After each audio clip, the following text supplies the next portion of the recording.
I just wanted to thank you all for being here this morning. We really appreciate your time and talents in helping us understand better your issues as defense sector, either businesses or service providers. So I'll be turning this over to David, who is our consultant, and he's going to run through the history that we've gone through so far to get to where we are right now. And the agenda, there's copies of the agenda on the table. And then I also wanted to point out for our good friend Tony Lopez, who's here, Propel San Diego, we partner with NDIA San Diego a lot on trying to reach out to all of your defense sector businesses. And so they're conducting a survey. So if you would please take the time to take one of the flyers with you and read it through and then take the survey online, that would be really helpful. And then also thank you to all of you that participated and took our very short survey to help us get some idea of some of the issues you're already confronting that helped us with our preparations for today's meeting. So thank you for being here, and I'll turn it over to David. Thank you. Thank you, Meredith. Good morning, everybody. That was a practice run. Good morning, everybody. Oh, excellent. Right, we have people. Right. Good. So we're going to dive in. We've got a pretty solid program, and most of the work is going to be done by you today. Right. So this is very much a key stakeholder gathering where it's a chance for you to have some input into refining the strategy as we think about the defence cluster and the future of that in this region. So let's just look at the agenda very quickly. There's a copy of this on your table.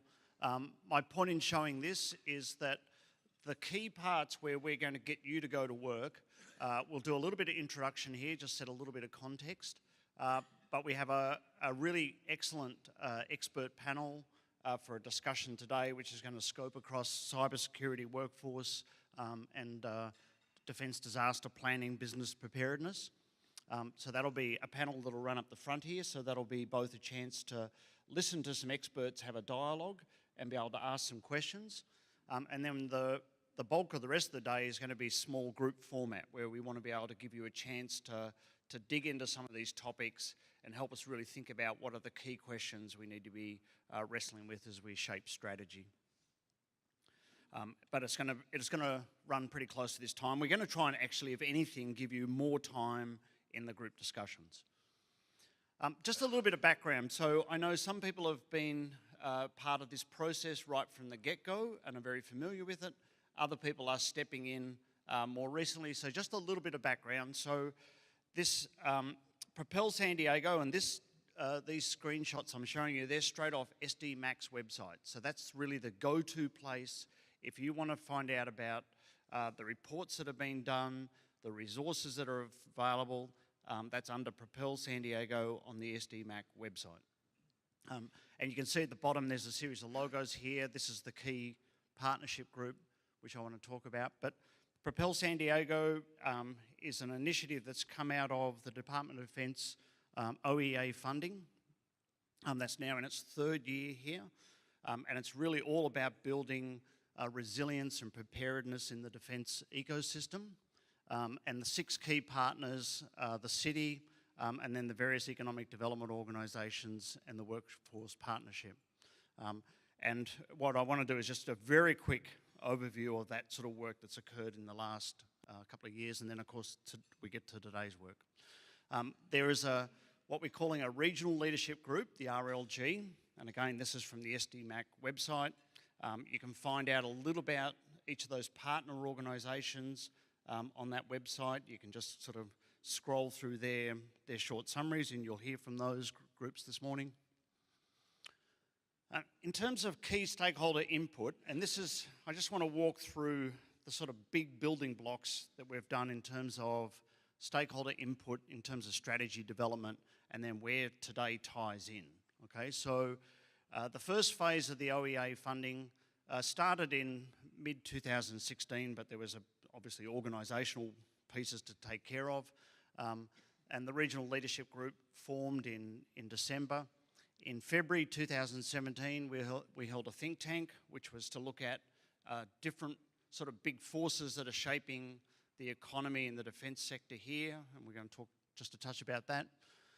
Then in November, we reconvened that group to develop a roadmap in terms of strategy development. We'll touch on that today. that phase was deemed successful enough that it then led to a second phase of investment from OEA, Office of Economic Adjustment. That phase started about a year ago. And what we really want to do today is update the strategy, right? So that's where we want to get your input into what we think are some high priority emergent issue areas. Oops, sorry. So the think tank. So I want to just start there. I want to just give you a little bit of the very high level of the sort of strategy development. This think tank, the sort of concept of that was we had about 60 stakeholders together for the better part of a day, and we sort of really thought about, okay, what are different possible ways it could turn out here, and what are the implications of those? Hands up if you were at that think tank. I see a lot of familiar faces. Yeah, okay, good, right? So this will, so we obviously been building on their work, but what that was about, right, if I could just paint this out, was we played out sort of what if futures, because at that point, so a couple of years ago, the assessment was that the two, sorry, getting a bit carried away here. The assessment was that there was two big forces that were the big kind of thematic drivers shaping the economy associated with defence. And one was about talent availability. And obviously that's continued to be a major issue right across the US. And the other one was about economic diversification. And so in terms of the scenario planning, the sort of what-if type approach, on one end of this continuum about talent availability, this end we're asking the question, well, what would it look like here in 2030 if the talent squeeze continues to tighten? You know, what are the implications of that? What does that mean in terms of businesses, in terms of, you know, employment base and so on? The other end of the what-if axis on talent availability is saying, well, what if San Diego is able to sort of position itself as this talent magnet and is successful in being able to draw that talent to this location? It'd be worth thinking a bit about where you think the direction's heading on that axis right now. The vertical axis around economic diversification, the bottom one here was asking the question, well, what if we stay focused on a defence-based economy? Now, obviously, it's a huge player here, but what if the direction over time is really just, you know, doubling down on that defence-based economy? At the other end, asking the question, well, what if we move to a more diversified economy? What if we tried to build strength around that defence cluster, but diversify the economy over time? And then they developed out these sort of narratives around these four different scenarios and looked at implications, and they gave them names. This one here, which is a combination of a talent squeeze and a diversified economy, they called that Silver Fox San Diego, probably pointing to an ageing workforce, but doing interesting things at the level of economic diversification. This one here, Cindy, I think you named this one the frothy optimist, right? So in terms of saying, well, we want the best of both worlds. We want to be a talent magnet. We want to diversify our economy, you know. And when they played that out, they called that sort of future frothy optimists. This one here was where San Diego is the talent magnet, but it's very much a defence-based economy. And that was called San Diego, America's first line of defence, sort of really pointing to that really significant defence kind of anchor, and that, you know, that's what the economy is all about. And this one here they called status quo leads to decline, which is a focus on a defence-based economy and an ongoing talent squeeze. And they sort of played that out by saying, well, it's just going to get tough and it's going to, you know, just sort of slowly get harder and harder as we go forward.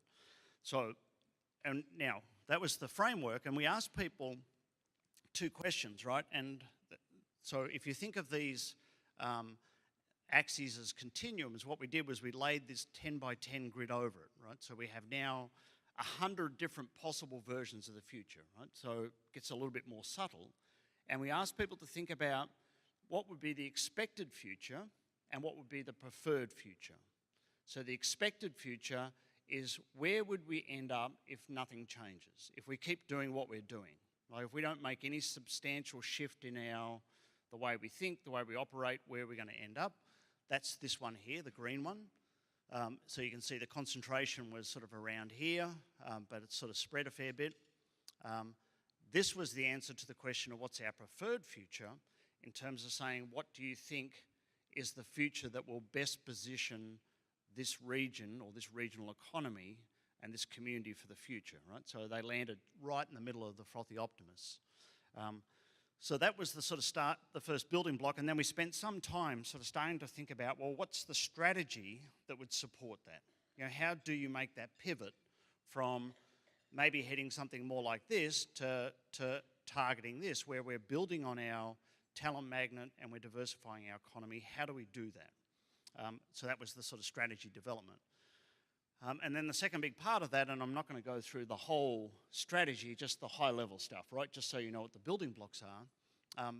But working with the regional leadership group and the advisory group, this was the sort of the structure, and you'll hear how various projects connect to this, but this was the structure that is the underpinning strategy that was identified of how to make that pivot from the expected to the preferred future.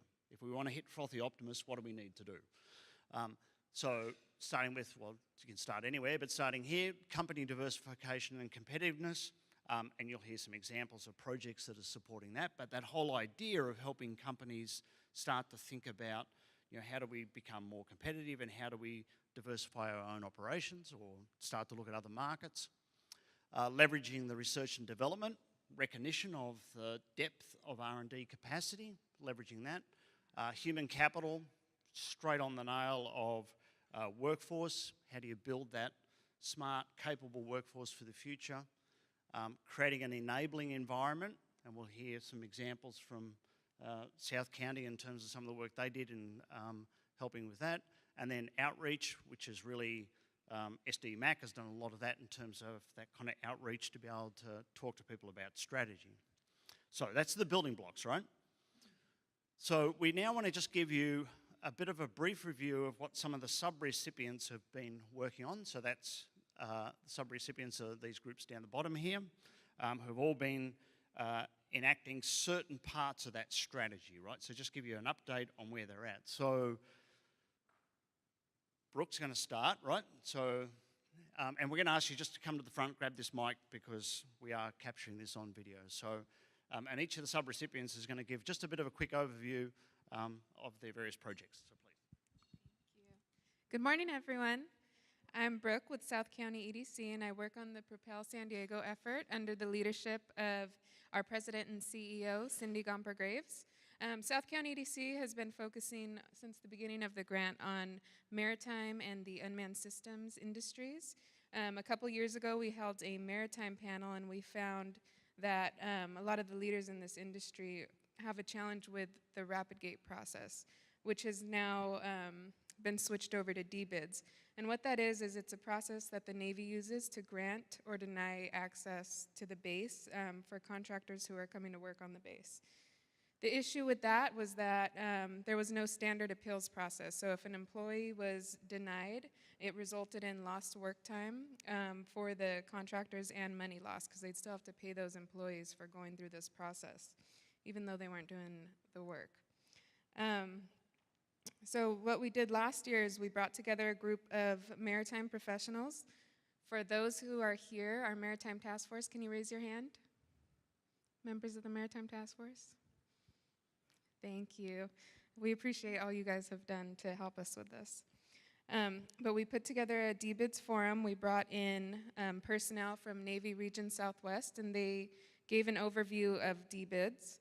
We had about 140 attendees, and we followed up with a request letter to local Navy personnel and also to the Secretary of Defense. We did get a response from the Department of the Undersecretary of Defense, and they actually wanted to fly out from Virginia to San Diego to meet with us and a few of our Maritime Task Force members. And they addressed all the, in the letter that we sent to them, we had given them a list of requests that we wanted them to work on. So they came back and they talked about what they've done since they received the letter from us. So far, they have created a website and put together a list of contacts for each of the bases. And then what they're working on now is standardizing the DBIDS approval process via the iMesa system, and that's across all the bases in San Diego.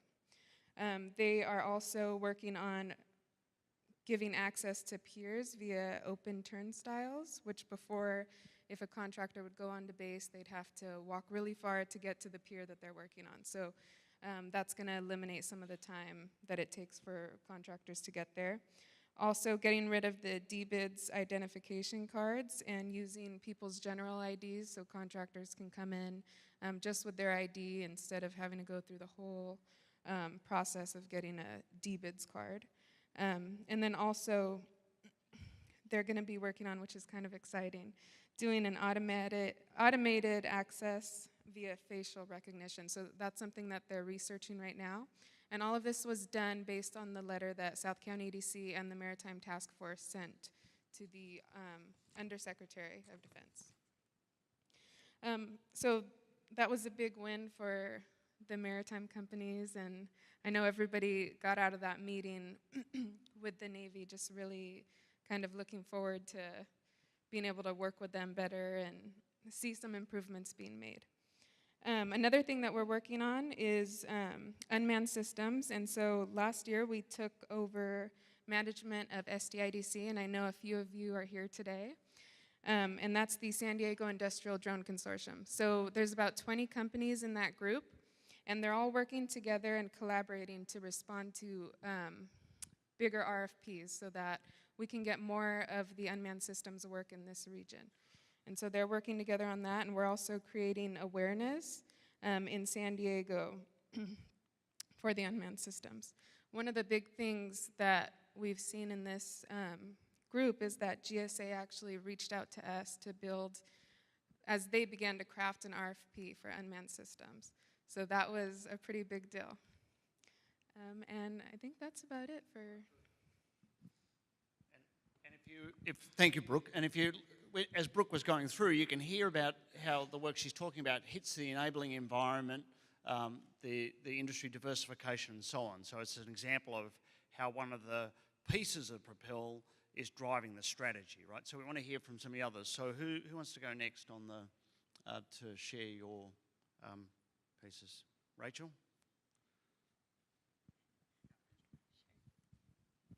Good morning. Thank you all for being here today, and thank you, Meredith, for hosting us. I'm Rachel Maltz. I'm a coordinator on the economic development team for San Diego Regional EDC. I've been working with Jesse Geip for the Defense Innovation Voucher Program, DIV for short. We had initial applicants of 95 companies throughout our region that were here to help us with our grant funding. We down-selected each of those companies to 15, and we're happy to have 2 of them here today, Leah from Marine Boat Works and Michael from Vortex Engineering. Each of these 15 companies received an initial $15,000 in funding to work with a consultant that was pre-chosen by our organization. Each of these got to experience either marketing, communications, branding, or strategic development to help diversify their company, which is one of the main goals of our initiative. We're here to help San Diego companies grow in the best way possible. So that's our main initiative for the goal. And then we have 5 that will be selected for the grand prize pitch event, which will be downtown San Diego at the Shiley Center. There will be $25,000 that each of these 5 companies will be competing for at their grand prize pitch and how they will be using that money. So thank you, and we hope to see you there on May 23rd at 9 a.m. Great, thank you. And so another good example of how some of the sub-recipient projects have been forwarding part of that larger strategy. Who wants to jump in next? Jo Marie, you up? And Jo Marie's going to talk about, obviously, the connectory, which is up there. Hi there. We couldn't do this without our incredible partnership. I just want to make sure I say that. And then I also, as the CEO of the East County EDC, will the members of my board of directors wave their hands? There they are. See, they came. They came. It's when I beg them, they come. It's so. I'm very pleased about that. Connectory.com is an online data tool that actually evolved out of an Office of Economic Adjustment grant from back at the end of the Cold War. Yes, I am that old. And the truth is that DoD, the Department of Defense, has very little visibility into its supply chain past the first tier. It expects their prime contractors to manage it for them, right? And even they, after you get several layers down, you know, they flow down the requirements, but they don't necessarily know what's going on or where the core capabilities and capacities are. Well, the survey way back when led to what was then an online tool where companies needed to fill out their own information about their core competencies and capabilities. And it was online and it was searchable and it did the job, but it wasn't sustainable for two main reasons. One, technology changes all the time and you have to have a constant infusion of investment to make sure it stays with the technology. And secondly, companies, especially 90% of them are small, including in the defense sector, would rather hit themselves in the head with a 2x4 than fill out another form. So to remove the 2x4, we had this grand idea that data science has gotten to the place where we could harvest it all automatically. Well, not exactly all of it, but a lot more of it than we could have before. So a profile and connectory, we released an interim version at the end of first phase of the Propel grant, and we're doing data migration from the old system plus the new data into the new tool right now. The idea is that you'll never know who your next business partner may be, your teaming partner, whether your customer can find you. We've been approached by several national organizations about using San Diego as the model for that. There will always be free to have a profile. You won't have to do it yourself. And we've collected cards from a lot of our outreach, and we're about to do the harvesting of all the other ones. And because we'll have so much information about companies in this data warehouse, we'll be able to draw and do analysis and draw some conclusions about the companies that should be working together, or whether we have a critical mass of a certain expertise available here in the region. We'll always be free to do that. When the next release comes out, they'll always be free to have a profile. When the next release comes out, there will be trial subscriptions, because eventually we're going to have to charge to have access to the data. There'll always be a free component, but the in-depth information will have a charge. We will have a small business pricing strategy as well as a large business strategy. It'll just be a menu of options. So the idea, by the way, is that there's those of you who all have to fill out your system for award management every year. Does it get more complicated every year? Yes, it does get more Never pay somebody to do it for you, though. You can do it yourself. But you all have to fill out your North American Industrial Classification System codes, and some of you who are in new industries like unmanned systems, what code are you supposed to be, right? There's many different ones that you overlap. And Defense Department buys everything from tomatoes to tomahawks, right? They buy everything.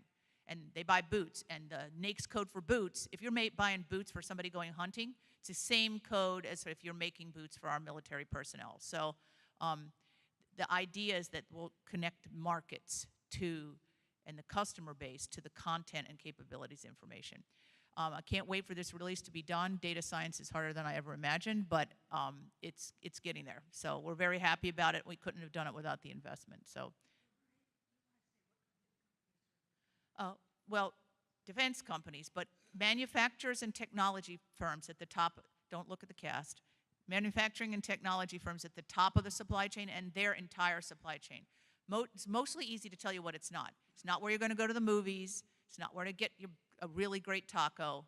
It's not where you get your nails done. However, if you make technology to make nail salons more efficient and you do it on the defense military base, you probably can have a profile. So it's easier to say who has a profile than who can't have a profile than who does. But think of it as business to business from the top of the supply chain down, right? Any other questions, or?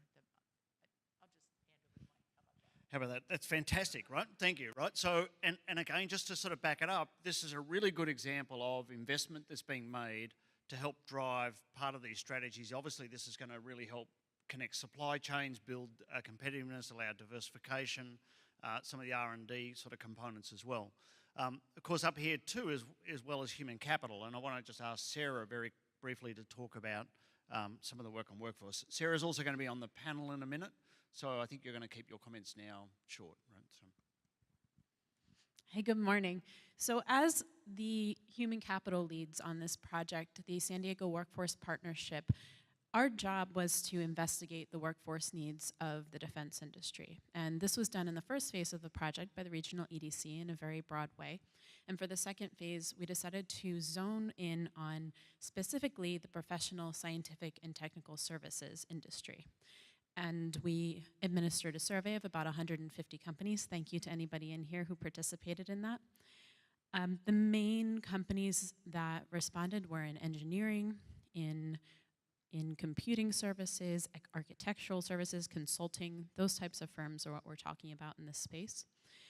And the main thing that we planned to do with the results of the survey was create curriculum to address the needs that were unearthed as part of this process.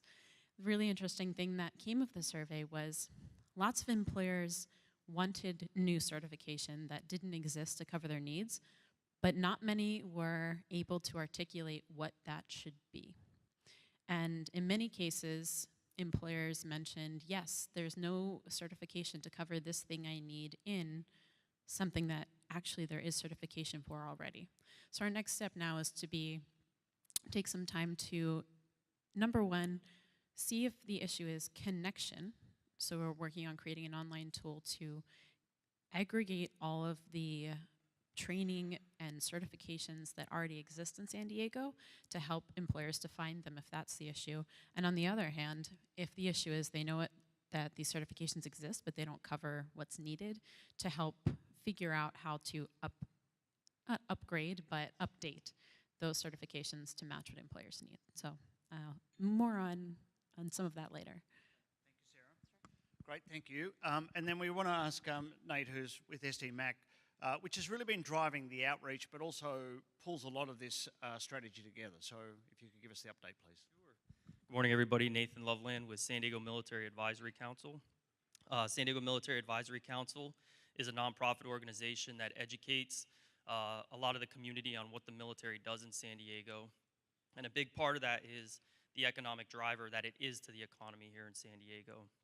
So SDMAC was kind of the landing pad for a lot of these programs, and then the outreach to make sure that since we had connections in the different communities, we were able to get these programs out there to the public. And then we built the website, we host all the information, we try to do the email outreach.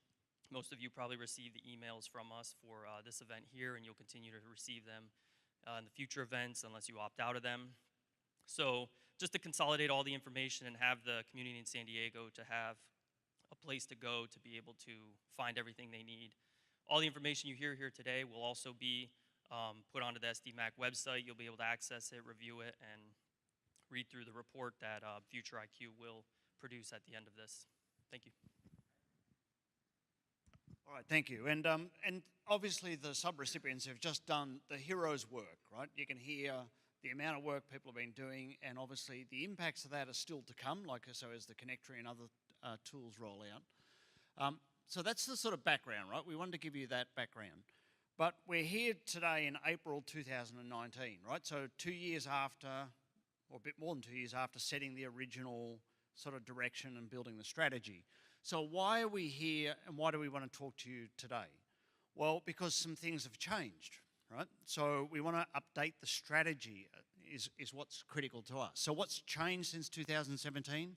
Well, there's certainly greater uncertainty.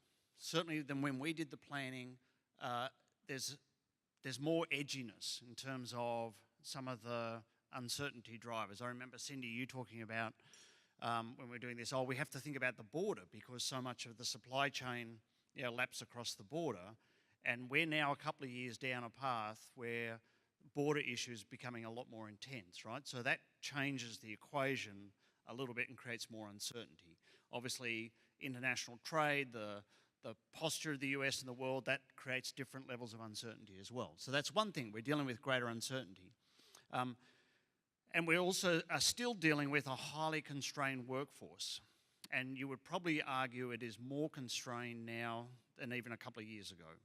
Because what we're starting to see is that skilled expertise, it's increasingly difficult to see the US as that global magnet for highly skilled people coming here. and everywhere you go in the US, everybody is short of skilled workers. And we are seeing the next industrial revolution roll out. If you just take cybersecurity and you look at the job shortage, skill shortage just in California, and then you multiply that by every other state. We're just starting a project actually in the 6 New England states, an OEA project, and right on their agenda is cybersecurity, and it's everywhere, right? So what world do we live in when we have a constrained workforce and there is no capacity and there's no sign of capacity for a long time? How does that shape what our future looks like? Cybersecurity concerns, obviously they've ramped up considerably since 2017. And at the same time, there are potential downside risks emerging.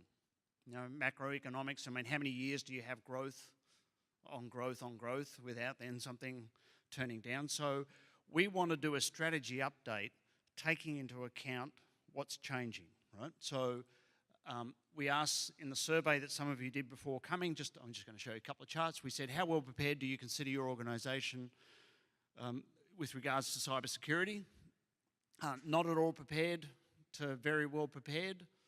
Well, we're slightly better than middle, but a fair chunk's in the middle, right? So, and we know that this issue is getting more intense. One question we asked was, does your organisation offer support to subcontractors in the area of increasing their cybersecurity posture? 2/3 no, 1/3 yes. Some people, not our problem. That obviously becomes an ecosystem issue, right? You know, that's to the very point people were talking about is how do you have your supply chain be certified, and what point do weak points in your supply chain and your ecosystem start to bite you at a macro level? And then in a different level, this is sort of catastrophic type of a preparedness, but if, you know, in your company's operations, if you were impacted by a natural disaster, flood, fire, earthquake, loss of power for multiple days, do you have a preparedness plan? 2/3 yes, sort of 25% no. Help me a little bit more, perhaps, over here, right? So just at a broad level of preparedness, right? That's just a couple of data points. But what we really want out of today, and this is where we're really seeking your intellectual insight and your experience. So this is where you can put your capacity to make a difference today, is we want to refine the strategy that's focused on these high priority emergent issues, and it's going to be based on the expert input from yourselves, either through our panel discussions or the small group discussions that will follow. So with that, I want to now set up our panel. So I'm going to ask Meredith to come and introduce the panelist. And we're doing this because we think that this would be a really great way to be able to transfer a lot of information, but have a conversation to get to some of the really tough issues. So let me go ahead and introduce our moderator and the panel as they make their way to the stage.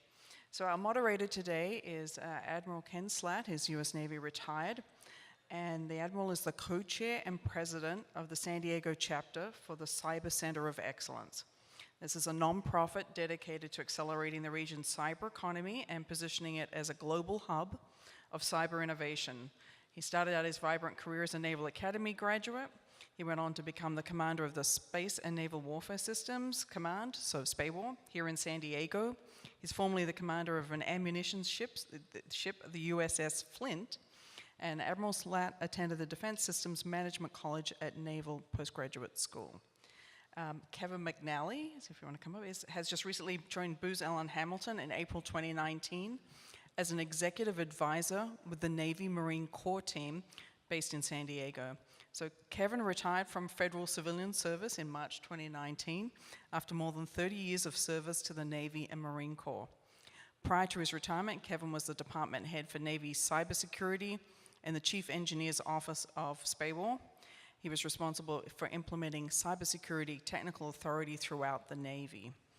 Kevin served as a cybersecurity technical domain manager, and his portfolio included Navy Risk Management Framework Security Control Assessor, Navy Cybersecurity Technical Warrant Holders, Risk Assessors, USS Secure, and CyberSafe. We also have Mr. Rob Panoia. He's the Program Director for Intelligence, Surveillance, Reconnaissance Systems, and Analytics Systems at BAE Systems. He manages the execution and development of opportunities associated with C4 ISR. He's a champion for the evolution of multi-int data fusion and correlation, so AI, ML, and AR. He's the executive board member for East County EDC. He's the board secretary for NDIA San Diego.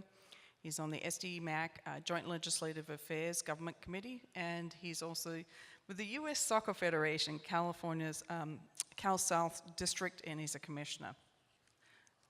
That's Rob. And then we also have Special Agent Joel T. Anderson. He's been in the San Diego field office since last year. He currently holds the role as the supervisor of the Crisis Management Squad, where he manages the SWAT team, Evidence Response Team, Crisis Response Team, Crisis Negotiation Team, bomb technicians, special events, and firearms training. Prior to the assignment in San Diego, Special Agent Anderson worked in counterterrorism, organized violent crimes, international terrorism, and computer intrusion. Special Agent Anderson has filled assignments both domestically and internationally in Europe, the UK, and Canada, giving him a diverse background in investigation, cybersecurity, and disaster response. And then we also have Ms. Sarah Burns. She's the Director of Research and Evaluation at the San Diego Workforce Partnership.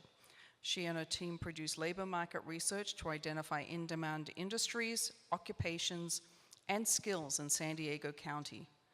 This research illuminates the present employment needs and indicates future trends in a way especially relevant to businesses, K-12 schools, institutes of higher education, and other job training programs.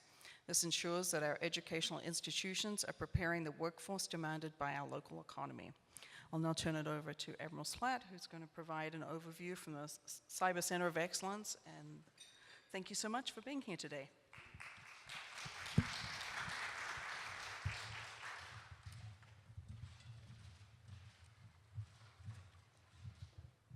So good morning, everyone. It's a real pleasure to be here today. I think what this group is doing is extraordinary and extremely vital to what needs to happen in this region. Those of us who live here and love this place also get pretty excited about the aspects of it, not just from a place to come and vacation and play, but a place that has extraordinary opportunities for business.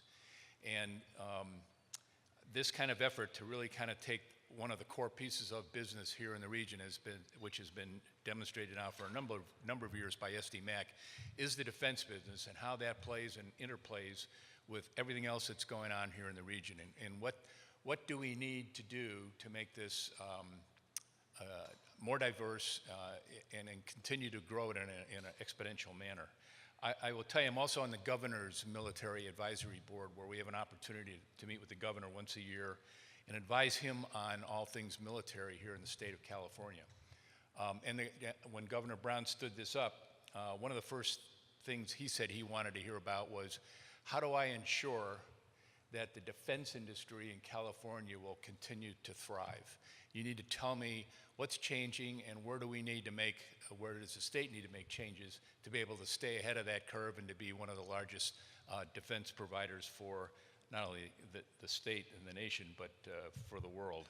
And interestingly enough, the couple of hot button topics we're talking about here today are very much a state issue as well as a San Diego regional issue. The big recommendation that was made to the governor when he said, where should the defense industries be going, given that California has been a huge aerospace provider for many, many years, what's changing? And what we told him is changing is there really is a move away from heavy investment in aerospace, and the real investment of the future is going to be in two areas: unmanned systems and cyber. And guess what California has in spades? Unmanned systems and cyber. And so there's no reason why California can't continue to lead the charge in this very important area. Looking at the different drivers it was talked about, I think you're going to find that cyber is one of these interesting areas that crosses all of them. There's certainly workforce issues, there's diversity issues, just about any of the vectors that you've been talking about certainly play within the realm of cyber, and if done right, cyber can be an enabler to start to solve and address many, many of those issues. Again, if it's done right, and we'll talk, hopefully give you a sense of that today. We have folks on the panel that are going to be cyber experts, we have the business experts, and we have the workforce. And at the end of the day, all those three elements need to come together and sort of be synchronized and headed in the same direction. And that's what we want to ensure, that whatever it takes to enable that in the San Diego region, that's what needs to come out of groups like this to help enable those kinds of things.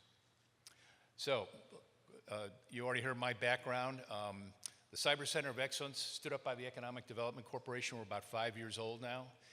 We are all about growing the cyber economy in San Diego, and whatever that takes.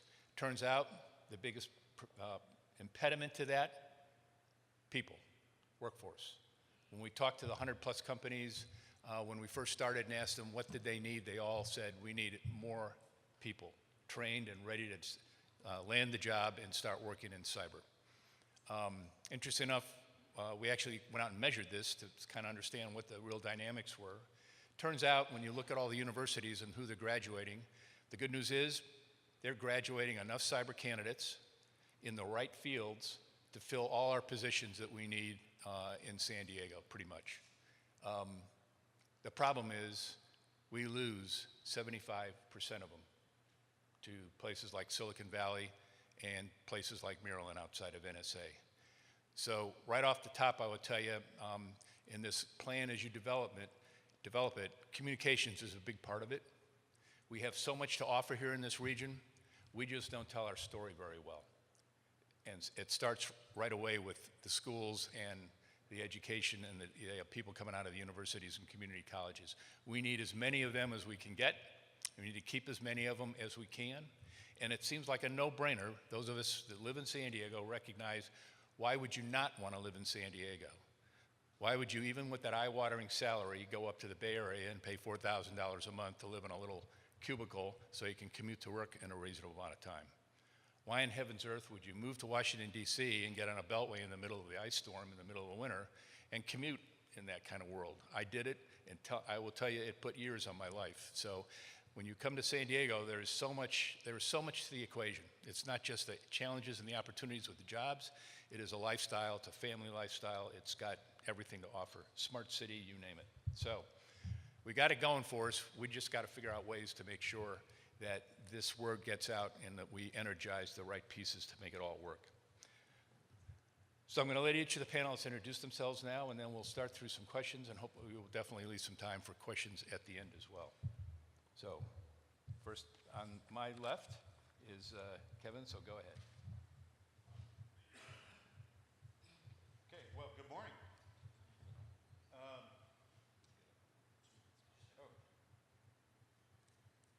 Now it's on. That's cyber. Good morning, everybody. My name's Kevin McNally. I've been with Booz Allen Hamilton now for about 3 weeks, which means, they're not exactly sure what I'm going to say when I come to a panel. So they sent along my esteemed colleague Andy Haas to keep an eye on me and make sure I don't say something I shouldn't. So please do that, Andy. Prior to that, many years, as they mentioned, with Spay War cybersecurity for about 12 years. Booz Allen Hamilton employs about 24,000 people worldwide. About 1,200 or so are here in San Diego, supporting Navy and Marine Corps primarily, but we also support commercial industry and various other organizations. First thing I want to say is cyber is a growing business domain, right? It is a great place to be in terms of growth. I quoted or I read an article from Bloomberg that said that cyber continues to grow by 1 billion or more per year in the last several years, and that's the federal spending. 2019 cyber spending was is 16.6 billion, and 2020 budget calls for 17.4 billion, so just under another $1 billion growth. I will tell you that cyber continues to grow because it's such a huge challenge. And it is a resilient business domain, right? So not only is it military, Navy, Marine Corps, large presence in San Diego, but every commercial industry requires cybersecurity, especially those high-tech industries that do a lot of online business. Home computing requires cybersecurity. I don't know what would be on my home networks if I didn't protect my kids from downloading everything that looked interesting to them. So I think it is a business area that continues to grow. I like to quote or I would like to point out one thing, right? So on October 12th, 2018, Secretary of the Navy Richard Spencer specifically stated that securing the Navy's cyberspace domain is one of my highest priorities, end quote. He then directed a comprehensive cybersecurity readiness review for the Navy. And in March 2019, that readiness review report came out, and I sum it up in one sentence I read in there. So the failure to protect Navy and Marine Corps information systems is an existential threat to their very existence. We find the Department of the Navy preparing to win some future kinetic battle while it is losing the current global cyber war. So to me, that's dramatic. That's coming from the Secretary of the Navy's office. They're really making a statement. I think what they're determining is that over many years we've seen adversaries have been exploiting information, primarily from defense industrial base, so contractors that do business with the Department of Defense, and they exfiltrate data. They steal designs, they steal tech documents. I think it's very clear. You can read the press. I'm letting anything new out here. It's in the press every day. They've been stealing billions of dollars that the United States has spent on R&D, development of new capabilities. So bottom line is that data needs to be protected, right? That's part of why we're losing the global cyber war. I think the other point you see that why adversaries target that defense industrial base is because first of all, it's a rich source of data, right? That a lot of government designs and architecture belong there. And the second thing is there's not been a lot of repercussions, right? It's not considered an act of war to attack a contractor's network and take some information off of it. Very little has happened as a result. So from their perspective, it's a huge ROI. So what has the government done? Well, recently, Executive Order 13556 basically directed that we will protect controlled unclassified information. Follow that up with DFARS Clause 252.204 TAC 7012 has been incorporated into DoD contracts, and it basically just says two things, right? Number one is you will implement security controls if you're going to do business with DoD and store our design data. That's NIST 800 Special Pub 800 TAC 171 Rev 1. And the second thing it says is you will report incidents to dibdet.dod.mil. So the government is serious about doing this. Those do flow down. There's a NIST cybersecurity framework. If you jump right into the controls, and you're not a cybersecurity person, you might get confused. So you start at the top level with the NIST cybersecurity framework. That kind of tells you what needs to be done to protect those things. So having said that, I just want to conclude. Cybersecurity is a huge growth area. It is a resilient business domain, and there's much work to be done. There are challenges. How do we protect that data? How do we implement those controls that have, especially for small businesses, right? It's a huge investment, and it's a technically challenging work. So what I will tell you is that Booz Allen Hamilton is often a prime, sometimes a sub. We work with a lot of small businesses. That is our partnering relationship. We have a lot of good partners in that realm, and we are there to help. We are working in multiple areas trying to ensure what is the guidance we can provide to help small businesses implement those controls. We've still got a lot to work through with large government, with DoD on what that exactly means, but we are committed to doing that and to working with our partners. Thank you. Thanks, Kevin. Rob? Fantastic. Good morning. I'm Rob Penoyer. I think I've met many people in the room this morning, so it's great to see everyone here. Very much appreciate your participation. I work just a little bit more. Is this bit? Okay. So I work for BAE Systems here in San Diego. BAE is an international company, one of, I think, the top 6 in the world. Very, very diverse organization, multiple segments within the U.S. I work for electronic systems. We tend to focus on intelligence, surveillance, reconnaissance elements. I'm a program director within that activity. I worry about certain programs. As a part of that, cyber is inherent because when we look at all the aspects of our programs and what we need to do in order to perform, we're dependent on our vendors, our workforce, and the data that results. And this happens not only at the classified level, but as Kevin mentioned, at the controlled or the unclassified level where we have sensitivity in information that we really truly need to worry about. So if we think of these things in 3 different areas, and notwithstanding the tremendous potential of growth in this marketplace, which is just phenomenal, and really if you think about it, is at our own hand. Because 20, 25 years ago, very little of this truly existed at the volume or velocity that is happening today. Now we can barely keep up, and it's because of our success, I might say. But it's also the opportunity for our opponents to approach us. And so how we protect against that is of critical concern. So I'll give you 3 elements of that. First of all, in our vendors, in terms of the materials that we use or we supply or acquire, we need to understand what a secure supply chain looks like, right? So you'll find a number of articles about this, and we find with our vendors, many of the commercial suppliers, that secure supply chain has become an inherent and even a marketing point to them, where they're coming to us saying, hey, unless you have this assurance of control of all the materials going into the systems that you're producing, well, you otherwise don't want to buy those systems, right? And how many of those could potentially be coming from areas that are perhaps uncontrolled? And we see that today with the evolution of international companies and how they've acquired or whatnot, other activities. So there is an ISO standard associated with this. The NIST folks help with this, ISO 28000 in particular. You can look at articles that are being published. Even just this morning, FCW had an article that was posted just on this topic of what it means to participate in secure supply chain. Absolute necessity for us. And so for me as an acquirer of components into our systems, absolute necessity. We look for that, and we really preclude all others because we just simply can't afford to take the risk.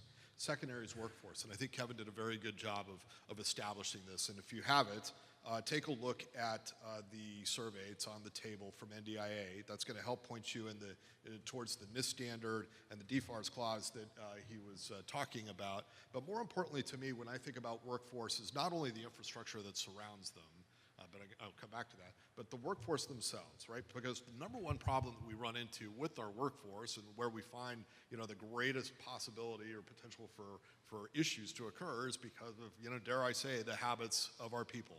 And I'm not just talking about my kids, but can you help me with that? Because I don't know about you, but I got a problem with my 2 younger daughters out there on the net. But I'm talking about our people within our environment and the information that they're gathering, the sources of data, where they're going to get it, what they accept in the forms of email, where they're touching one another, and the accessibility of that is a general concern. And so when we apply that, how do we train them? So there are standards, DoD Directive 8570 in particular, are necessities if you're going to participate in this space.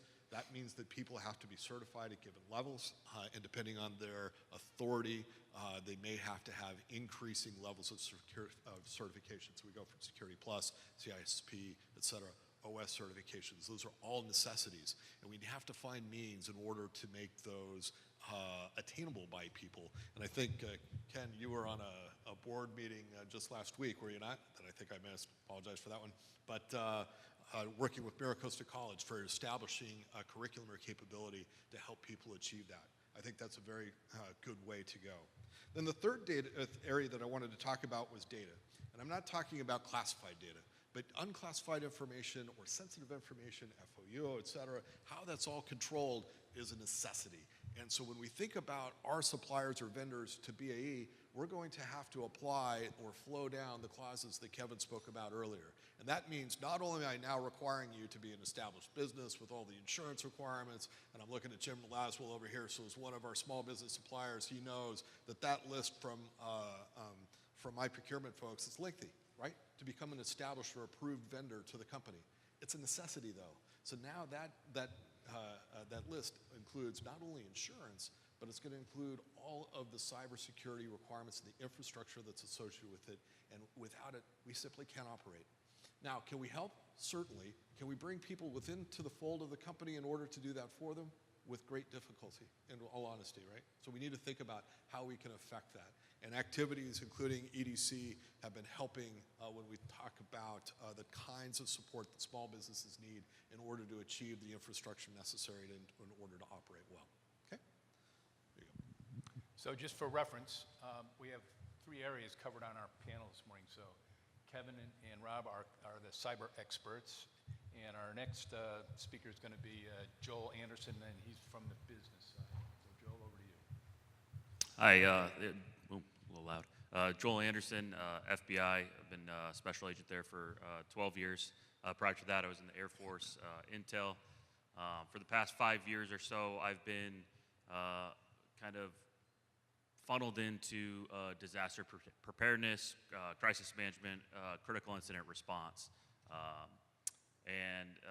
One of the things that I'm bringing here today is a checklist, kind of a preparing, planning aspect to this seminar. So really what we have done in the FBI is started focusing on a dedicated crisis management squad or crisis management element within field offices. And the reason for this is because unfortunately we've experienced a ton of mass casualty incidents, crisis incidents, whether it's mass shootings, terrorist events, bombings, or even cyber incidents. And so there is now a developed framework. I have some goodies for you guys that I've posted out front, which kind of walk you through those steps in the planning process. And it's to prepare you, to prepare your workforce, to prepare your people, but then also in the event of an incident, it prepares you for recovery, which is really one of the driving factors for private industry that we see becomes an issue. So I look forward to questions, comments, and then we'll get into it a little bit more as the panel progresses. Thank you, Joel. And then Sarah's representing workforce. Sarah? Great. Thank you. So there are a couple of key issues in workforce when we're looking at cyber. The one that's been alluded to many times already is the gap. Our colleagues at the Centers of Excellence for Labor Market Research at our community colleges are also on an OEA grant, so on a partnering initiative, and they recently released, if you haven't seen it, a look at cybersecurity across the state and what the needs are. And what they estimated, looking at what completions are being produced in our state and what the likely demand is over the next 12 months based on their employer survey, is something between 19,000 and 32,000 positions that would be unfilled in the next 12 months only. And we're coming actually to the end of that 12-month period, so we can do a little bit of a retrospective at this point and see how that actually played out. And I'm assuming that many of you have seen those hiring challenges on the ground. Employers are struggling to find not only qualified people, people with the experience they need, and people who are interested in pursuing this industry as well. Another issue that we're running into is the evolution of the knowledge needed to exist in this space. So the world of you are certified and you got your college degree and now you are ready to do your job for the rest of your life is past. There is a need for lifelong learning, especially as technologies evolve. And there's a question of who is responsible for making sure that learning happens. Is it on the individual to be paying their own way through their certifications and finding their way? Is it the responsibility of a company to figure out how to make that happen for their employer? Where is that responsibility? And that's a struggle that we've seen playing out as well. And where we exist as an organization, the Workforce Development Board, is to try and connect some of those dots. So where there are needs for getting new blood into the system, for example, we can create programs to help to connect new entrants to the workforce to these needs.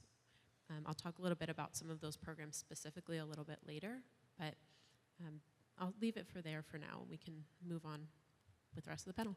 Great. Thank you, Sarah. So this first question is going to be for all of you, and that is, what are some of the misperceptions people may have about your topic area, business, workforce, cyber, and how do you see that impacting their business operations? You want to start, Sarah? Sure.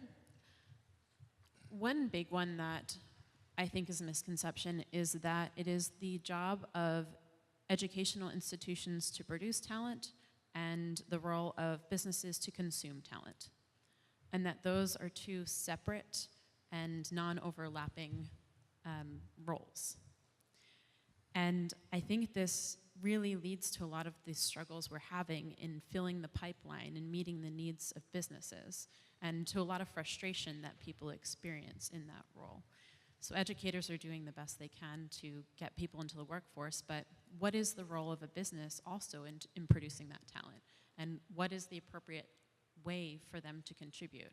And that varies across sizes of businesses. There's different levels of capacity that a business will have for thinking about that. But we need to think about the incentives for doing that long-term thinking and pipeline development and ecosystem development, and the best way to engage there. So one of the topics that comes to mind as far as a misconception in emergency operations planning is that training is difficult and that it's time consuming and it takes a lot of resources and money. And we hear that a lot, and the military is great at plans and exercises because they have a ton of money and a ton of time, and I was there, I know how it is. Private business, not necessarily so. And so when you take a look at that, the checklists that emergency operations plans present, it becomes kind of overwhelming and can seem like quite a task for someone that's worried about overhead and training and such. And so I'll leave you with a phrase, and it's tabletop exercise. It can be at lunch, it can be 30 minutes, it can be a specific time of the month where you sit down with just a group of people and you walk through your plan in a real matter-of-fact kind of way. We do this at the FBI all the time. We also have time constraints. We don't have the budget that DoD has, and we don't have time that DoD necessarily has. And so we'll set aside a quick 10 minutes just to gather the people that are important, say for setting up a command post or responding to a cyber incident or responding to a mass casualty incident, and we'll just walk through the 5 broad steps in 30 minutes or less. Just to refresh, hey, this is our plan, this is what we're supposed to do, and it gives that sense of familiarity that when the event does happen, we'll all be able to come together and figure it out, because it's, the last time we went over it wasn't 3 years ago, it was about a month ago. So tabletop exercise, quick sessions, a familiarity rather than a long, extensive, drawn-out plan that maybe gets confusing or hasn't been practiced in a while. So one of the misconceptions with just planning and preparedness. So I'm going to go for the easy one. And I'm going to say that maybe it's a misconception that's turned into a perception, which is good enough. What I have is good enough, right? My practices are good enough, that I've protected my data good enough, right? That it's sufficient for me and my small business and how I operate good enough to protect all of what's necessary in order for continued operations, and I'm protecting my customers, I'm protecting myself, I'm protecting my employees. And the truth of it is, there's a lot of adversary activity that can penetrate through what you believe is your good enough defense, right, and your good enough management of your data. And we've seen any number of instances of this, not only at the large corporate level, but at the small individual business down to the individual level, that can be extraordinarily painful, and painful in terms of what could be considered to be harmful to our defense, right? We're in the defense business. We have to protect, we have an obligation to do so. So how do we turn that about? A lot has been invested in training of people and raising perception, and I think that's very good. But we, as the members of this industry, in the business we've chosen, so to speak, have to be on the watch constantly. And what you have is not good enough. All right, that's a good answer. I may have to change mine. I guess what I saw is many years ago, people used to think cybersecurity is, hey, I need to buy some antivirus and I need to put my network behind a firewall, right? And then I meet the requirements in cybersecurity. And I think that has been completely changed. It is a continuous process. I refer to the NIST cybersecurity framework, right? And it talks about identification, right? So identify, where are your risks? What is the data you're trying to protect? What are your systems? Where are your users? Who has what, privileged access? And then it goes to protect, right? What are the security controls I put in place to protect that? Then it becomes, and I think with the focus areas are on detect, respond, and recover, right? So every one of those large breaches you see that happened in the paper at least once a week, right? I guarantee you they all had antivirus, they all had firewalls, but they were still breached. I remember attending a conference when Rob Joyce, first announced that he, was the head of the NSA's hacking group, right? So he was chief hacker of the United States, and he would talk about, hey, a determined adversary, if they want into your network and they have time and resources, they will get in. So the real question is, how long does it take to detect that something has happened in your network, some data's moving, there's some privileged access, accessing things that isn't normally accessed, and then how quickly can you respond to it? I remember, seeing incidents in the past where, we didn't find out that there was an incident until 2 years after they had breached our networks. And they basically got whatever information they want and took it. If you can identify a breach within, hours, days, or even a week, you can limit the amount of damage, and then you can respond, recover, and get back to your business operations. So I think that continuous process as outlined in the NIST framework is really where all of industry is going. Thanks. In fact, I'll give you a quick personal experience where there's some good news in all this gloom and doom. So guess what? My credit card got hacked again. What was interesting about this, though, is that my phone rings and I get a text at the same time saying that there was a charge against Uber and it took place less than a minute ago. And they're notifying me to say, is this you or not? And it wasn't us.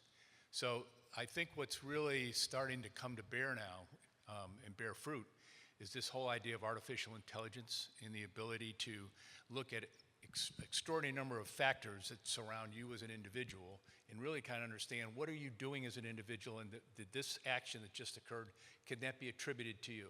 And if not, send up a flare. And that has gotten amazingly fast. It used to take a day or two before they finally tell me, oh, well, guess what? Now they can literally do it in seconds. And so this space is moving quickly, and it's some of the things that they're doing are truly extraordinary. So keeping on the cybersecurity front, this is for Kevin and Rob. How do you see cybersecurity compliance interactions between the primes and the subs and the subsequent supply chain businesses, especially as the DoD starts to enforce compliance? I have the microphone, so I'll go first this time. So I think there's no question, right? The DFARS clause is very clear. The executive order is very clear. And the NIST and the DFARS clause says you will implement these security controls and you will report incidents. So, and it's also very clear that flows down. That requirement flows down from primes to subs. And I can tell you for Booz Allen Hamilton, right, we're a prime on many contracts, but we're also a sub, right? We're sub to a lot of small businesses, and so all those requirements flow down. There are no waivers, right? You don't get to opt out. And I kind of already told you about why the military is doing that, right? There's been a lot of exploitation and stealing, and right now, some characterize it as we're losing the cyber war. So that's got to change. So the requirements are in place. So what the challenge is if you look at the security controls in Special Pub 800 Tech 171, some of them are very expensive to implement, right? Some of them can be very costly, and they require great technical expertise. So not a lot of small businesses have that amount of money to invest in that, or have the technical expertise to do those things. So that's going to be the challenge. And I can tell you, I don't think it's been figured out yet. I think the DoD has issued the requirement, and I think there's lots of groups that are now talking about what does that mean? How do our small businesses do business with government? And I think it's going to be a continuing saga. Where do we go from there? I do know that there are groups like this that are asking about, how do we do that? How can we afford that? What type of guidance can be given to small businesses? I do know NDIA, right, is asking the same type of questions. Recently stood up a working group. And I can tell you that our headquarters back in McLean, Virginia, is working with the National Defense Information Sharing and Analysis Center. And they stood up 2 sub-working groups, one to talk about supply chain and one to talk about small business compliance with the new requirements. So they don't have answers. They haven't published any guides. They just started their work. But I do know they're going to tackle that. And I know they'll work with the government to say, what makes sense, what's affordable, what's not affordable, and how can we meet the intent and purposes, and things may change. So I think it's going to come down to this. In addition to what Kevin had said, is that there's going to come a point very quickly where contracts are just simply not awardable to companies that cannot comply or do not comply. How we assess that, who's conducting the assessment, whether it's a self-assessment that's then validated by external activities or agencies, or that there's a prime responsibility to participate in that assessment, all are questions as to how this starts to manifest itself. But we haven't seen quite yet instances of companies not being awarded contracts. I think that starts to happen very, very quickly, if not now, right? If you don't have the necessary infrastructure in order to comply with what these requirements describe, which is exactly the purpose of the survey that NDIA has provided for you today, if you don't have that, then I don't think you're in this business. Moreover, I'll go so far to say, I don't think you should be in this business because what you're handling is of that great importance. And so for us as both a prime and as a sub, as Booz Allen, we have to have the necessary infrastructure. Look very carefully as to what those requirements are. It could be, and it is most likely, that you're not going to want to provide all of that capability internally, that you're going to subscribe or pull in a vendor to help you do that. That's probably the best way, in all honesty, unless this is your core business, and it is in certain areas of the defense area. You need to have the right kind of support in order to implement the controls necessary, and this is going to be an ongoing process, right? In order to implement those controls, in order to be in this business so you can be awarded contracts. I think it's as simple as that. Thanks, Rob. Joel, looking beyond natural disasters, can you talk about how businesses not only need preventive strategies for business preparedness, but also how should they have response plans in place in case of an incident occurs? Sure. Specifically with the preventative strategies, there is a big push for awareness. In the lobby there, I left some DVDs. It's titled "Echoes of Columbine," and it specifically addresses active shooters. But the lessons in that DVD, it's about a 30-minute documentary on really active shooters and school shooters specifically, and that there is no typical profile, right? We see no typical profile in an active shooter situation. We don't really see a typical profile in a terrorist attack. They're all of varying degrees.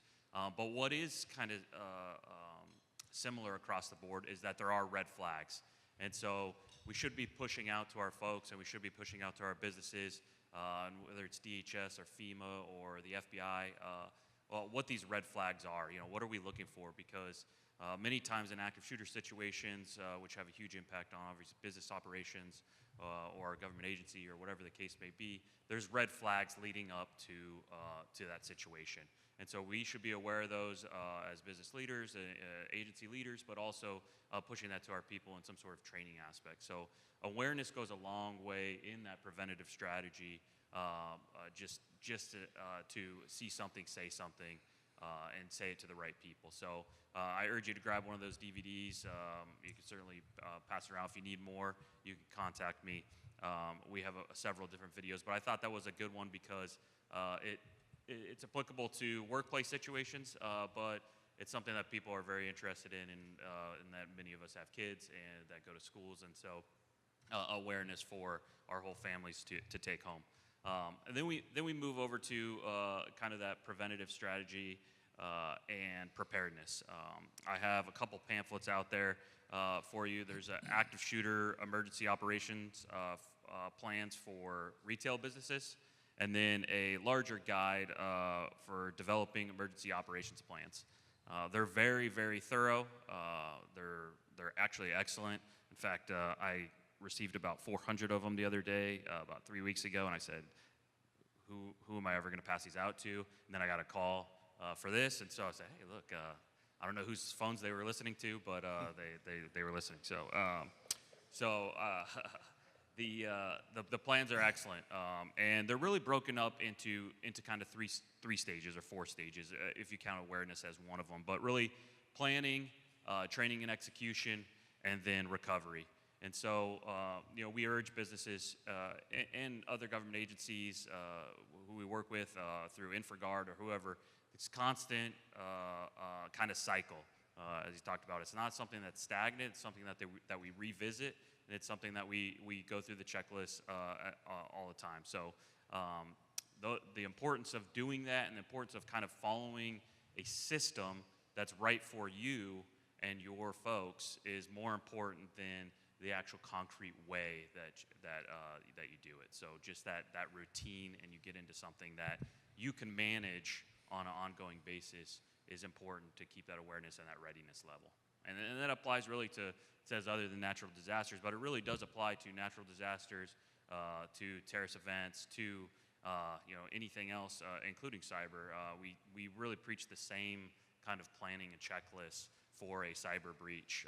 That awareness level, so that you're noticing when somebody's probing your network, and then you're able to catch that ahead of time and make maneuvers based on your plan. So those things put in place, following the guides, we see a lot of success in a variety of organizations for those that follow kind of that plan and the framework.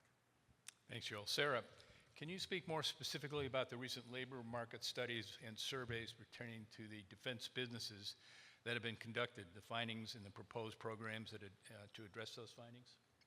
Sure.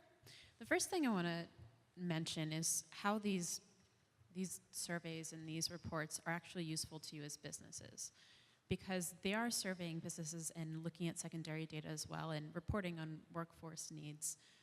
You might think, I already know what my needs are. I don't know why I need to read this. But that's not always the case, especially in this world of cyber, where, especially for small businesses, you may not know what you don't know. Learning from what certifications, for example, other people are looking at and looking for are going to help you to learn what you should be looking for in the workforce as well. So think about that in terms of the value of this research. The two local reports, and one of them Ken can speak to better than I can, I'm sure, because it came out of his organization, the Cyber Centers of Excellence, in partnership with the regional EDC in San Diego, looked at specifically what is going on in San Diego, and the other one came from the Centers of Excellence for Labor Market Research in the state and looked at statewide what we're finding. So in both of them, there was overwhelming struggle with hiring. In the statewide report, we saw 60% of employers who had difficulty hiring for cybersecurity positions. In the local report, we saw 70% of employers with trouble with that workforce. About half mentioned that in San Diego specifically, they struggled to have access to the workforce they needed. And that was a reason why they were struggling to do business here. Additionally, when we looked at the statewide report, they showed the gap that I mentioned earlier. And what's great to see is, as a result of that report, there's new programs coming up. Palomar College and Grossmont recently started cybersecurity programs locally. Out in Imperial Valley, Imperial County Community College, they recently applied for one, so that's going to be coming out as well. So there are new programs being created as a result of this research. The other work that's being done right now and will come out soon is the one I alluded to earlier, where we looked at professional, scientific, and technical services and the workforce needs there. While we didn't focus specifically on cyber, it was the second highest needed position in order to do their work. And again, there is an inconsistency with being able to identify what it is that they needed from businesses. So there's solutions coming there in terms of what can we do to help match them to their needs.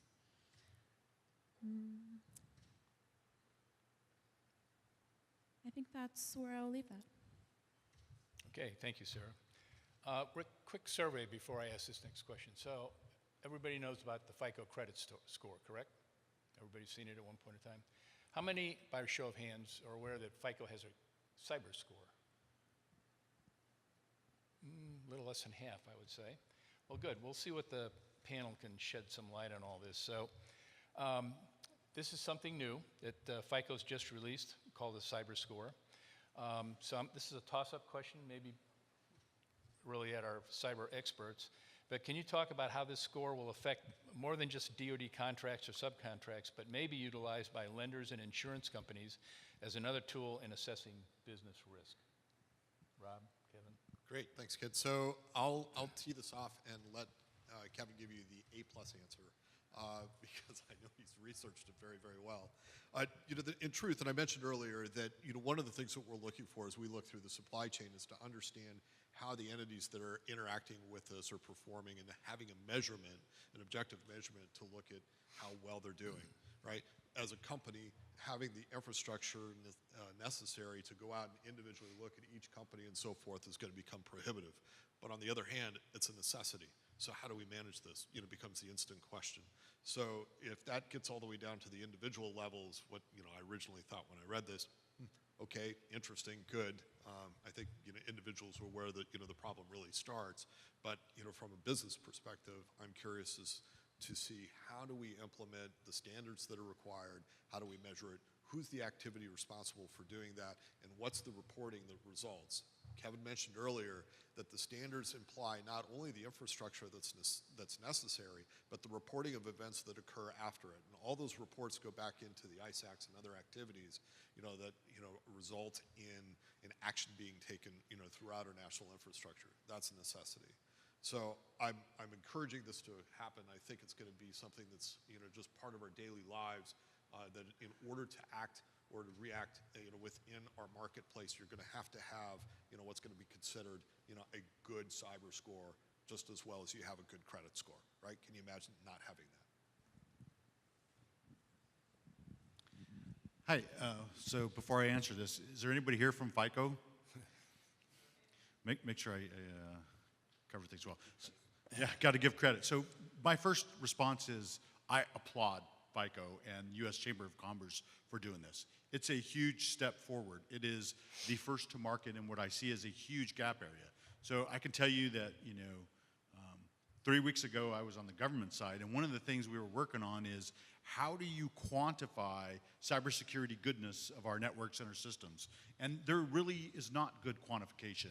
We can pen test things, we can scan for vulnerabilities and count them up, but what is a good score? And over time, if I'm making investments to improve my cyber, how do I measure progress without quantifying it? And there really was not much. So I think we worked on something that we called a cybersecurity figure of merit, particularly for Navy systems. And I think it was catching on and it's growing. And I think this FICO score for cybersecurity is the first to market in a gap area that's very well needed. Having said that, is it perfect? No, not right out of the gate. So if you look at what it does, and by the way, I did research it. I actually called them yesterday and talked to them on the phone and said, because I'm trying to figure out how they calculate their score. So that matters a lot to me. And if you read their literature, and by the way, they won't tell you exactly how they calculate your score. Kind of like your credit score, right? They're not going to tell you exactly, but they'll give you some ideas. My opinion is we need to tell people where they need to improve, what they need to fix. So it needs to be visible. So that's part one. Part two is it really works based upon scanning all of their internet-facing assets. So their web servers, their online access programs. It's those types of things that FICO uses to do that. And that is a great start. But is it perfect? Not yet, right? So it's like saying I'm going to buy a house by driving through a neighborhood and looking at the curb appeal of that house. It's a great start to see if I want to walk in and look at the rest of the house. But I need to go in and see the kitchen, see the backyard, see the flooring before I decide I'm going to buy the house. So it is a great start, but we need to realize cybersecurity is more than just the internet-facing assets. It's the internal networks. It's how do we, protect against insider threats? How do we, monitor our data? Where are our access points outside of the internet? So I applaud FICO. It's a great start. It's a neat area. But over time, we're going to have to make some improvements to that as well. Oh, sure. Just to finish it up, there's part of the question that pointed to lenders and insurance companies. So once upon a time, I ran a managed security practice within another company that I worked for a few years ago. And we had this wonderful idea of a value proposition where we go to entities and say, hey, look, if you subscribe to our service, because of course we're fantastic, right? We manage your firewalls and your antivirus systems, intrusion detection systems, and so forth. Therefore, insurance companies are going to give you a better rate because you've subscribed to our service. Well, that was about 15 years ago, and I think we might have been a little bit ahead of our time. So insurance companies hadn't realized that then, but now, and I think we're starting to see this in the marketplace, Kevin, you can validate, that's starting to come about, right? So your profile and how you act is going to become a variable or a value in terms of how we interact between companies and the types of, for example, insurance rates that you're going to pay. Just real quick, I'll tell you the basic premise behind their score is you give them all your IP addresses for your organization. And then they use those IP addresses and they go out and ping your networks and they find out where they can get through. And then they evaluate and judge and score based on that. So it's a start. It's certainly not completely comprehensive, but it certainly will give you a sort of that first look of, and the security analysts will tell you those are the first areas that tend to break down and are not kept up in terms of patches and that sort of thing. So that's what they use, and it's so far been pretty accurate in terms of its predictions. So this next one is a toss-up question. First person to raise their hand gets to answer it. Otherwise, I go to the draft.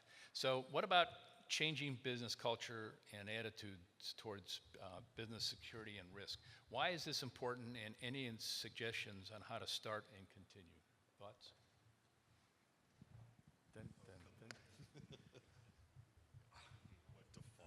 All right, fine. I'll go easy. So, business culture, I think one of the things that I see more than anything across all the companies that I work with and for is a lack of tolerance for bad behavior, right? Just straight up front, if you are caught conducting the wrong types of activities or even unintentionally participating in activities where you're reaching into the wrong types of information, not having the right authority or access, so forth. It's more than just your security clearance. This is going to impact your employment, and the tolerance for this is becoming less and less, and our monitoring and our understanding of the threat and the risk associated with it is becoming greater and greater, and so that business atmosphere, I think, is improving significantly, my perspective. Yeah, I would just, probably 5 years ago, the attitudes that we would see in business or in organizations or with people were a little lackadaisical in not taking threats seriously, not taking some of these types of things seriously. Unfortunately, we just don't see that much today because there has been so many mass casualty incidents, there's been so many active shooter incidents, there's been terrorist attacks all around the Western world. You just don't see that same level of apathy, really, and so that's a good thing and a bad thing. But the changing of business culture, I think it has been pushed along by, unfortunately, a lot of death and destruction. And so, we tend to see people engaged a lot more in the planning process and just trying to get it right more so than not wanting to do it or not doing it. So. Okay, last question on each of you answer. We want to leave some time for questions, so I'd ask you to kind of keep this brief. But so for all of you, you touched on key issues within your respective areas, focusing on just one issue. Do you have any recommended strategies for business or key starting point for businesses to address the issue and key resources that businesses should be utilizing that they may not be well known? Why don't we start with Sarah down at the end? Okay, the one issue where I would recommend businesses start focusing on is developing the talent pipeline early and taking advantage of the resources that exist to help you to do that. So for your immediate needs, the Workforce Partnership has 2 programs that you should be aware of. One of them is called Tech Hire, and as part of that program, we will finance or subsidize an intern for a certain number of hours that is certified in or experienced in the technical field. So we can provide that bandwidth for companies that may not have it on their own. Another one, we are right now working on a pilot for an income share agreement program with UC San Diego. So we're looking at 4 tech fields in particular and creating agreements where individuals can be supported through their training. They don't need to pay up front, and they pay back afterward as a proportion of their income. And so it's a way to increase access to education and training in tech fields. So if you're able to, first of all, recruit from people in that program that's going to be beneficial to you. And second, working with us in order to create programs with our educational partners that are going to help to fill those needs. And finally, find your place in the talent pipeline development atmosphere. One of the things that came out in the state report is how are employers responding to the shortages of workforce. And what was great is they're increasing recruitment, they're increasing wages, they're increasing overtime, but all of those are very immediate and short term. And in the long term, how are you contributing your time, your treasure, your talent to making an appearance in a high school or in an elementary school even, and sparking the imagination and the curiosity of students who can then come up and fill your needs in 5-10 years' time? How can you support financially different opportunities that are going to be training them? So that's really, really vital that all companies figure out what their place is in that pipeline development and act on that. So I'll once again put a plug for some of these pamphlets and stuff out in the lobby. On the back side of this small one, there is a section called Additional References. So this is not something that businesses need to start from scratch. There are a ton of guides out there. Again, one of the benefits of having mass casualty events is that we do these after-action reports, and we have all sorts of guides and assistance for you. And I'll leave you just with an anecdote. There was a study done after the Parkland shooting, and it addressed that there was no deaths or casualties on the second floor of that school. And there was an article written about it. It actually just won the Pulitzer Prize in a newspaper. But they went back and said, hey, why did all these kids and teachers die on the first floor, and then why did all these kids and teachers die on the third floor, but none on the second floor? And they had just done a practice and a plan, and they put that into effect because on the second floor they could hear the gunfire start, and so they all went into their hiding and went into their plans, locked the doors, covered the windows, and they all survived. And so little things like that, little time that you take out, little tabletop exercises that you may be able to run, they do go a long way. And that's just an active shooter situation. It applies to pretty much everything. So take the checklist, take the books, pick out what you can. Again, you may not be able to hit everything at one time, but be aware of your threats and your risks that your business has the likelihood of seeing, and then address those first in some of the checklists and plans. And it really does go a long way. Great. So strategies for our business partners. I think the most important thing from my perspective is hire a professional. Right? Go with a pro for what you're trying to do. Don't try to do this yourself unless this is your key area of business or capability, because it's very, very complex. It's beyond any of us individually to be able to defend and understand what's necessary on an ongoing basis to protect ourselves in a cyber-safe environment. So who do we go to for that? Well, there are a number of companies out there. I would give you that this isn't a commodity issue. It's not just a service issue. You need to find the right company that's going to fit your business and what you're offering. So make sure that you have the support of an entity that's going to provide the type of service necessary to protect your business. Physical, cyber, people, all aspects of your data, etc. Those are the types of things you need. Don't take that risk, because I can't take a risk on you if you can't protect yourself. Good answer, Rob. And kind of that's where my answer was going as well. And I was going back to small businesses, right? And how do we implement these new controls?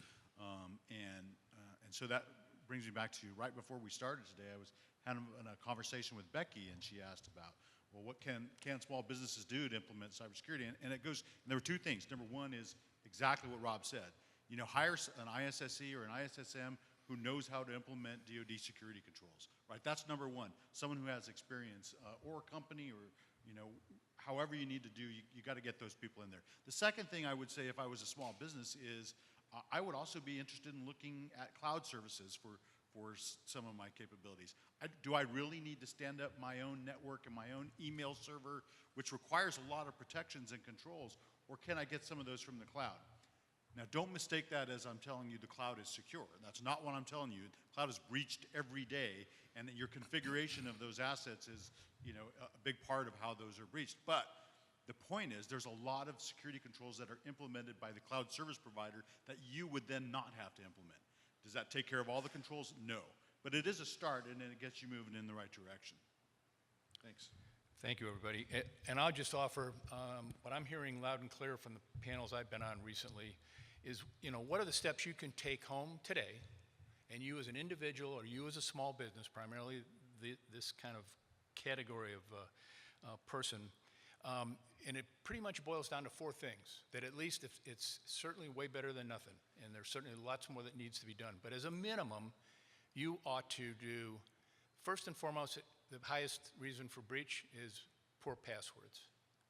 So you need to go hardcore on passwords with a password generator and the tools that help you keep track of what all those many long letters and numbers and passwords are going to look like in the future. But use that encrypted tool to be able to keep track of it.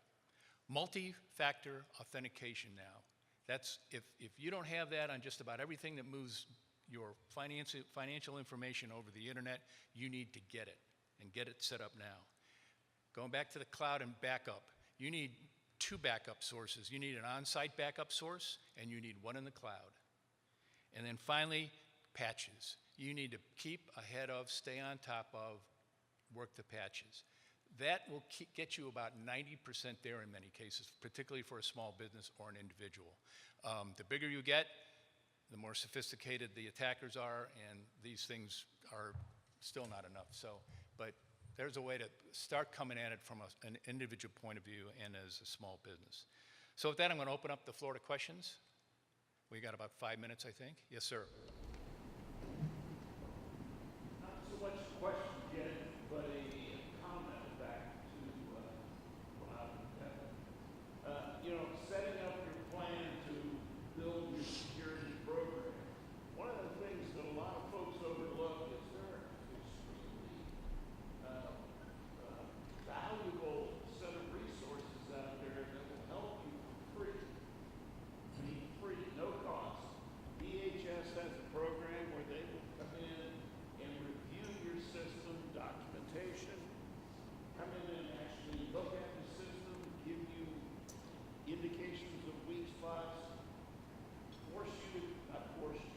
encourage you to go ahead and fix things up, go back, and then do penetration testing later, all for free. So, you know, there's that service, there are several others. You know, I think we would do well by advertising that to our constituency. That these are good places to go to stuff. Good point.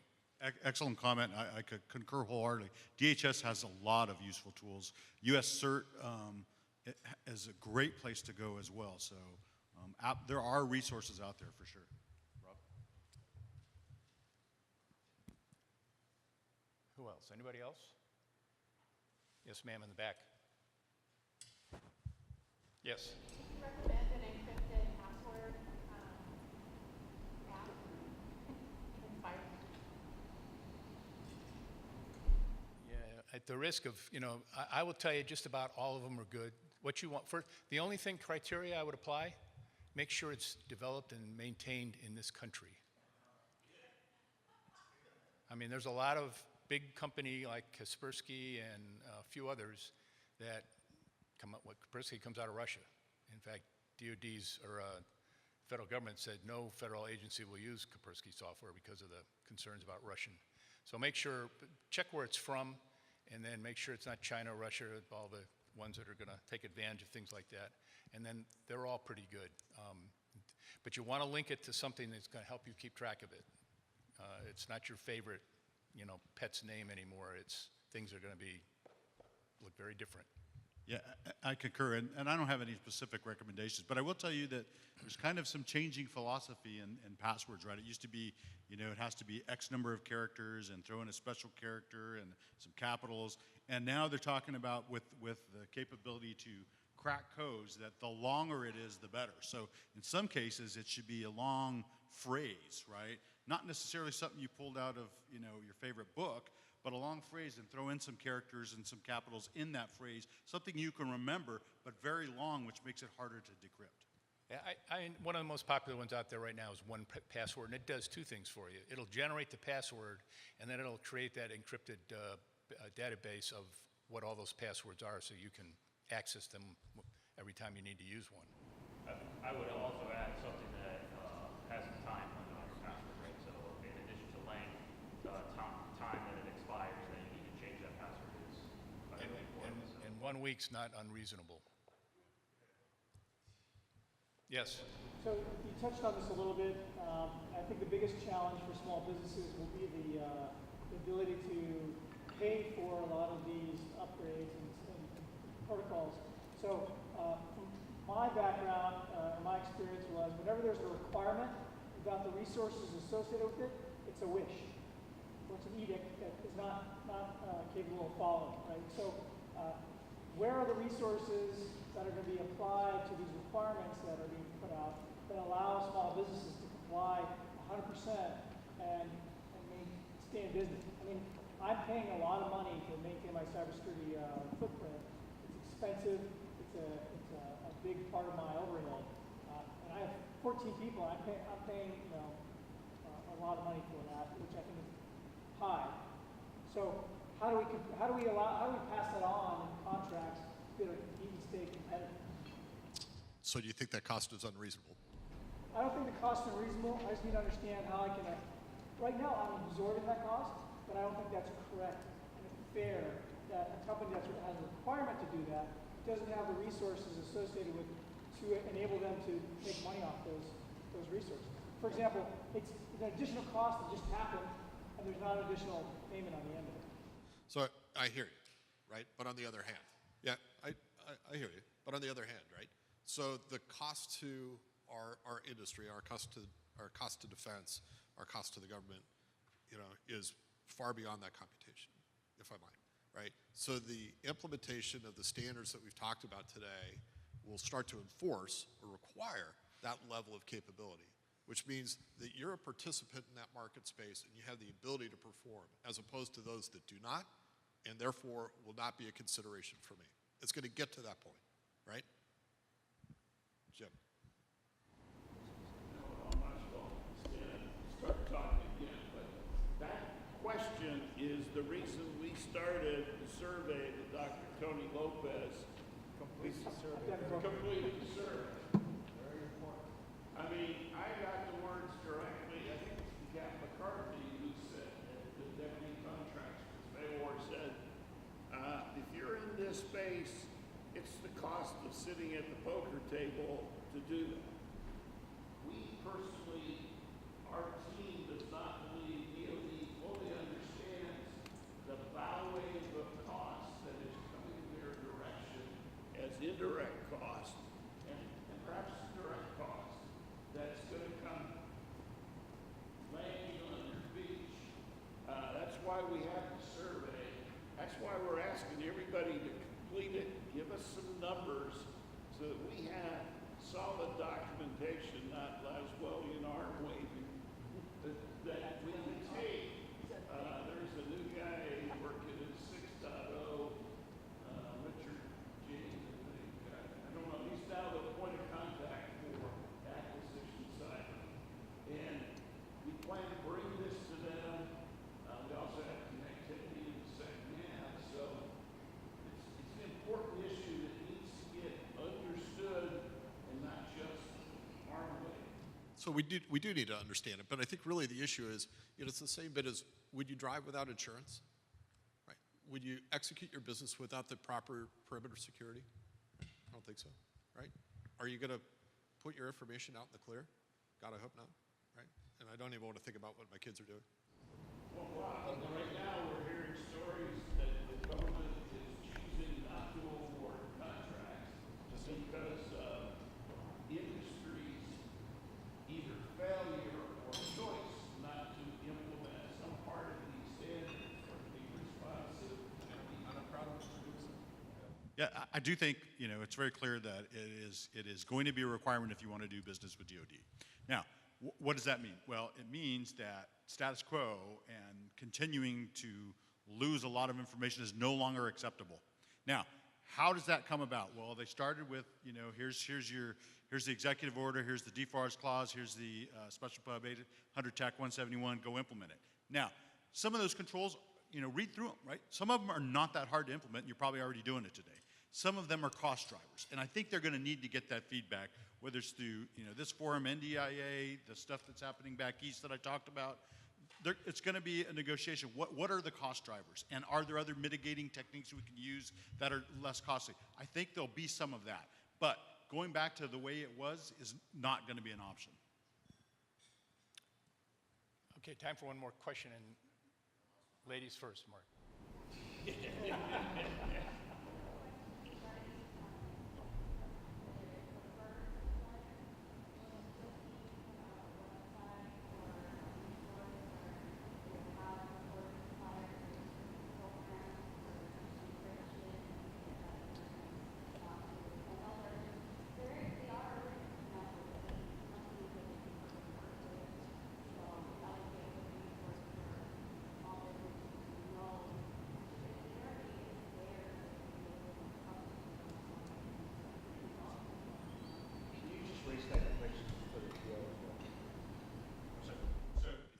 I think the question was, will the DoD put out a preferred suppliers list to meet these requirements? I guess I would just say that from my perspective, they might consider that anti-competitive, right? So it's not likely, although there are some areas we've seen in cryptography that NSA has put out a certified list. This is certified to meet our requirements. So something like that could happen. I think in general, though, the first thing they want to do is make sure that they're promoting competition, right? And if we say, hey, use this company's product, that's something they're probably not going to do. But stating these are the requirements and then having the companies come back and say, we meet all of the government's requirements is probably the most likely approach. Well, please join me in thanking our panel for a great discussion this morning.